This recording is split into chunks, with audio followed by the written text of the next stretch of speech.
sector is one of the critical sector, and where Canada has the third largest oil reserve in the world.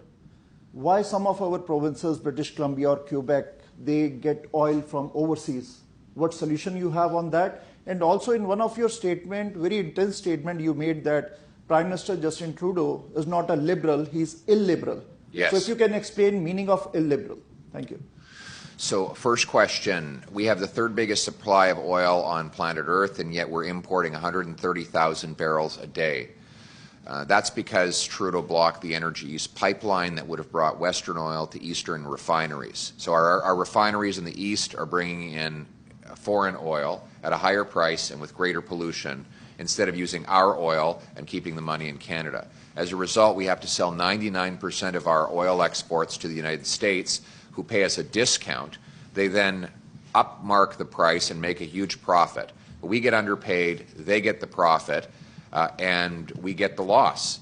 So my common sense plan is to repeal Trudeau's anti-energy law C-69 to allow us to build pipelines, to approve natural gas liquefaction facilities and export our gas to the rest of the world. This is good for the environment because natural gas is a cleaner source of electricity than is coal. India, China, other countries are burning coal for electricity. We could convert that to natural gas, which emits half the GHGs for each unit of energy. And we can liquefy gas cleaner than any other country in the world because we have cold weather that reduces liquefaction costs by 25%. We have shorter shipping distances to both Asia and Europe than they do in the States. And all of the provinces that would do liquefaction, BC, Quebec, and Newfoundland, are powered by hydroelectricity, which is a zero-emitting, zero-pollution source of electricity. Let's use that clean electricity to liquefy the gas, put it on a ship, send it to Asia to shut down Asian coal-fired plants, and send it to Europe to break European dependence on Putin and turn dollars for dictators into paychecks for our people. Justin Trudeau is not a liberal. It might surprise you to hear me say that. He's not a liberal. Liberals used to believe in liberty, and conservatives believed in conserving it. That was the common sense consensus we had in Canada. Justin Trudeau does not believe in liberty. He believes in government control. He wants to control your money. He wants to control your kids. He wants to control the economy, control your speech, control your bank account. He wants to control everything. That is illiberal. It's the opposite of liberalism. I don't want to run your life. I want to run your government. And a government that does a few things well rather than a lot of things poorly, a government that minds its own business and lets people live their lives. That is the traditional common sense consensus that liberals and conservatives believed in for a century and a half until Trudeau. He is not a liberal. He's an admirer of the basic Chinese communist dictatorship, an admirer of Fidel Castro. He believes in dictating from above. I believe in democracy from the ground up. Yeah. Thank you very much, Arpan. Great to be with you here today, and thanks to the assembled media who've come to discuss this important issue. I wish we could say that we're gathered on a happy occasion, but unfortunately what brings us here today is the raging crime wave that is overtaking our streets after 8 years of Justin Trudeau. We all know that after 8 years of Trudeau, everything costs more, forcing 2 million people to food banks, that work doesn't pay. You make it, he takes it. That's right. Housing costs have doubled after 8 years of Trudeau, and we hear stories of bylaw officers in Brampton finding 25 international students crammed into a single basement. This is the chaos and inhumanity that Canadians and visitors suffer after 8 years of Justin Trudeau's incompetence. And furthermore, we have 8 years of crime and chaos that is the result of his policies. Let's look at the facts here. After 8 years of Trudeau, car thefts are up 300% in Toronto, over 100% in Ottawa and Montreal.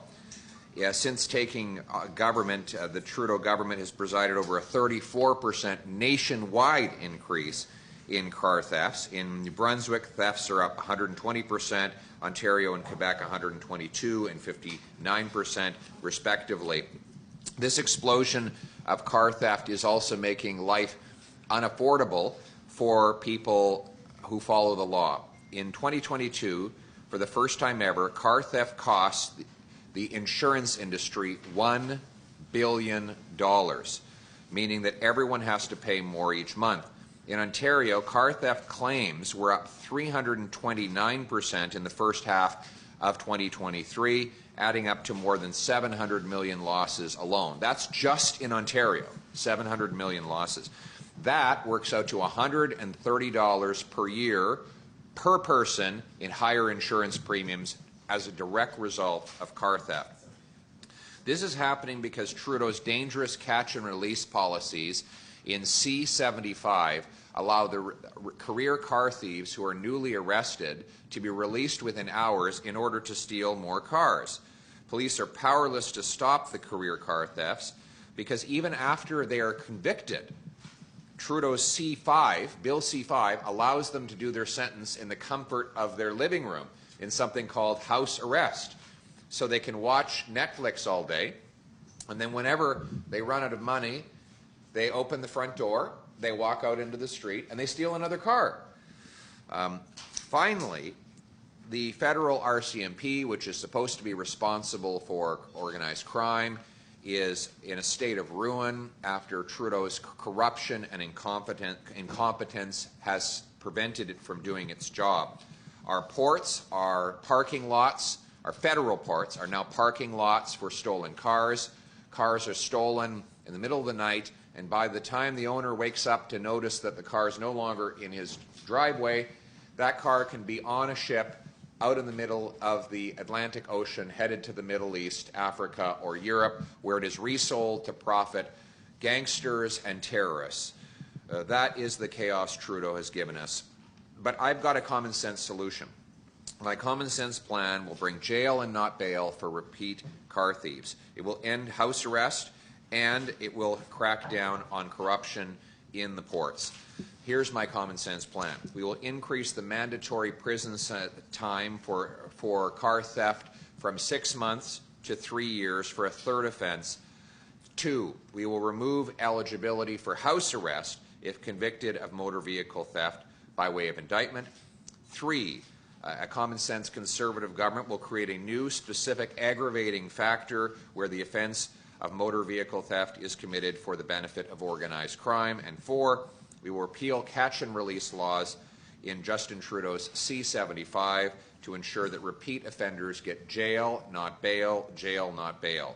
The Poilievre government will hit the brakes on car theft, protect your property, and bring home safe streets. And let me say that there will be more announcements coming from my common sense team over the next days, weeks, and months on how we can shut down the entire supply chain that moves our stolen cars from your driveway to gangsters and terrorists around the world. We've got a full, comprehensive plan that will reverse the chaos and bring home safe streets. The good news is Canada was not like this before Justin Trudeau, and it won't be like this after he's gone. We're going to bring home common sense. Our priorities: axe the tax, build the homes, fix the budget, stop the crime. Axe the tax, build the homes, fix the budget, stop the crime. That is a common sense plan. Let's bring it home. After 8 years of Justin Trudeau, extortion is raging out of control. It is up well over 100% in the last 8 years. This is because international crime networks are preying upon the weakness of our justice system and our police, our national police force. These crime networks are based outside of Canada. They're engaging local hitmen to make the threats and carry them out. They're targeting decent, honorable, successful business leaders in places like Brampton, Surrey, northeast Calgary, and parts of Edmonton.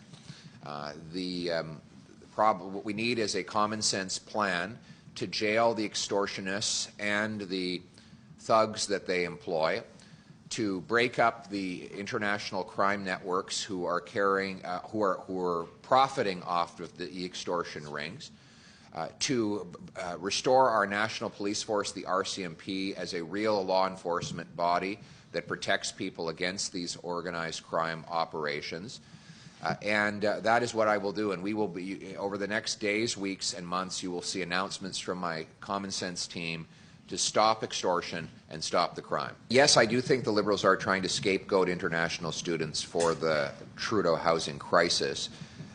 The students are not to blame. The students are just doing what the government allowed. It was the Trudeau government that granted them visas. So it's not like they broke laws by coming here. They came here following the rules that Trudeau put in place. So the problem is that the basic competence of a government to protect those students was not in place. They should have verified, the government should have verified that the colleges were offering real diplomas before the students got here, that the students had housing, and that they had a way of paying their bills. And if they had done that, then we would have avoided this entire problem. But the government of Canada under Justin Trudeau has failed the international students, caused misery, human trafficking, and even death. Some students have gone home in body bags because of the chaos that we never existed. We had a wonderful international student program before Justin Trudeau. We had the best immigration system in the world before Justin Trudeau. There was no debate about immigration in Canada. We were one of the unique places on earth where immigration wasn't even controversial in this country before Trudeau came along and unleashed chaos. You know, if you were trying to undermine, if you had a devious plan to undermine support for immigrants and immigration in Canada, you would do exactly what Justin Trudeau has done, which is to say, mismanage the international student program, allow abuses of temporary foreign workers, and delink the number of people coming to the number of homes built. And that is what he has done. He's trying to shatter the consensus and divide our people. We need to get back to a common sense immigration plan that links the numbers of people who come to the number of homes that get built, that makes sure students have housing, income, and real educational institutions, and that brings in people who are suited for our job market. That is the common sense approach that worked for 150 years, and that is what I will restore. How do conservatives win among immigrant communities? Because we share the same values: faith, family, and freedom.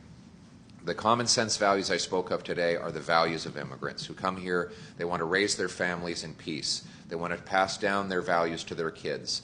They want to pay their bills, live in a decent home, have a good job. We're the only party that will axe the tax, build the homes, fix the budget, and stop the crime so immigrants can enjoy the Canadian dream.